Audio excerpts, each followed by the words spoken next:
சொன்னீங்க. ஸோ வள்ளுவர் குலம் அப்படிங்கிறதுல உங்களுடைய குலதெய்வம் உங்களுக்கு ரொம்ப முக்கியமானதாக இருக்கும். ஸோ கண்டிப்பாங்க. அவங்கள பத்தி சொல்லுங்க. எனக்கு வந்து குலதெய்வம் அப்படின்னு எடுத்துக்கிட்டா அங்காள பரமேஸ்வரி. ம்.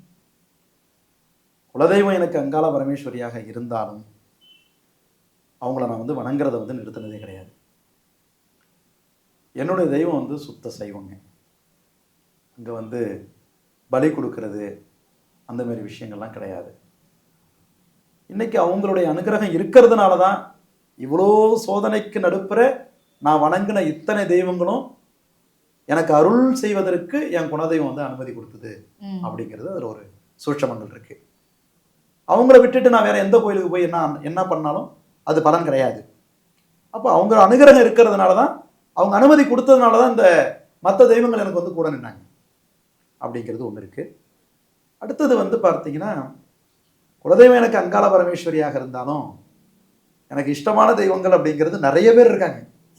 கண்டிப்பா.